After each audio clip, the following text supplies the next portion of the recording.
Best of days to everybody today. It's been a while since I put up a video. I've kind of been going on a wood turning spree. Today we're gonna do a short one here. We're gonna just talk about lost wax casting. And this is just a ring I made here out of lost wax. Well, it's wax, it's not lost yet. And I do them from these blank boxes here, which you can order online, find, or you could use a candle and draw out the center, whatever's clever. I use a jeweler saw, which is just like a real thin kind of wire, more or less. It has teeth on it too. A couple different X-Actos here, and then some files as well. I use like a triangular flat file and a round file with a little bit more aggressive teeth on it here. So to not have this video be several hours, because something like this right here will take a couple hours to make when you're done. So we'll just kind of go over the process of it. So when I'm cutting into these blocks here with the jeweler saw, you'll take it and you'll just kind of start a little bit on it, and you'll start rotating it like such.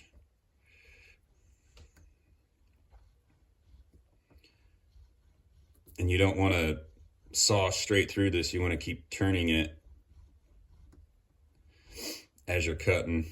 I'm obviously not doing it straight, but it gives you an idea. And you'll just kind of work your way around this piece here, and eventually you'll cut it off, and you'll get yourself a piece like this here. And I'll take this then onto like sandpaper, move it like such, both sides, make it nice and flat, and then from there you can kind of start shaping your piece and come up with whatever you want kind of stuff.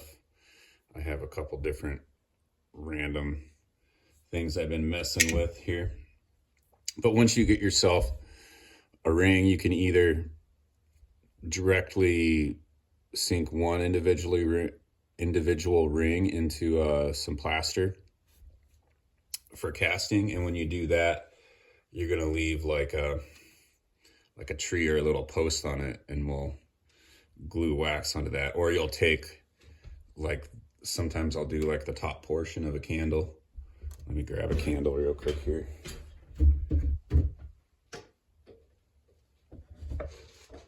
Like, you could just kind of take whatever.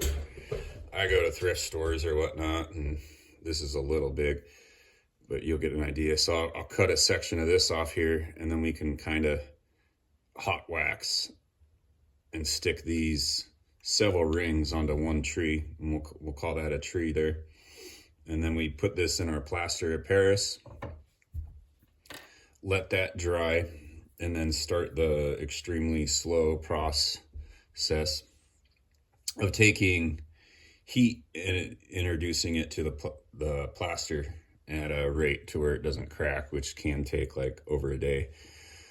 A lot of people use temperature regulated machines with like a vacuum on it kind of stuff. I just throw it in plaster, and I'll set it on top of my wood stove for such amount of time. Then I'll put a hood over it for such amount of time, you know, kind of stuff. And then eventually the plaster goes inside the wood stove for me, and then it'll cure at that. And you just have to, you can't like throw plaster from like room temperature wet into a stove that's you know, obviously like 1500 degrees. It'll crack into a million pieces. You gotta slowly introduce it, you know, like 100, 150, then raise it up to 200, 250, you know, just real slow like that, just like you're curing glass, and that'll stop the plaster from cracking. So it can take like a good day after you've already made the ring, if you're doing it on yourself. And then sometimes you mess them up. But I like to make rings out of like copper. You can brass, some silver. If you got some silver laying around, is pretty fun to work with. I like working with silver. It transfers heat like incredibly quick and whatnot. So that's kind of, I guess, short and sweet today on ring casting. And you know, like this was just free-handed, and I just pretty much would take like these files. As you can see, I kind of just crisscrossed it and then did the same for the other side. And then these little center pieces right here was just a couple strokes with the file.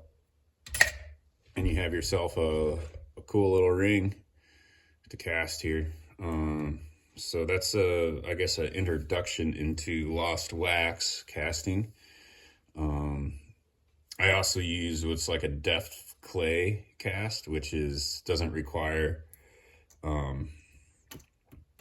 such a long temperature time. You can just press the mold into the clay and then instantly kind of cast into it. But with lost wax, you can get different angles. Like with deft clay, you can't, say we have our line right here. I can't insert an object that does this into it, because when I pull it out, this concave part right here and right here, that'll pull the sand. But you can impress something like this that's rounded or has that convex kind of shape, so it'll remove from it, if that makes any sense whatsoever. So there's no like hookage with that, to where like a piece like this right here, I could put this in lost wax, and this portion right here would be the plaster, and then this wax would get removed when I melted it, kind of stuff.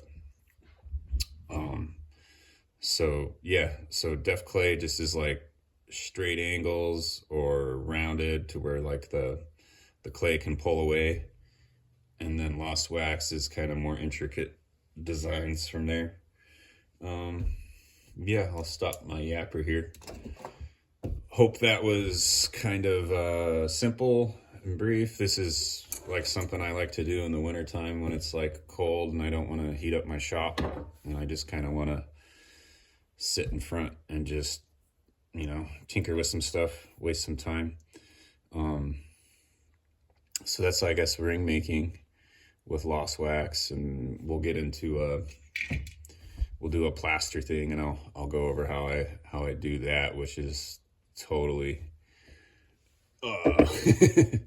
more of a less orthodox method. And I do like to keep, like this right here is like just extra wax for my carvings and stuff, so you can see how I save this stuff here. All this dust is from me filing, and I can use this dust then to like remelt or fix things, turn it into like a wax bead. So yep, I hope everybody's doing well. Until next time, love everyone, peace.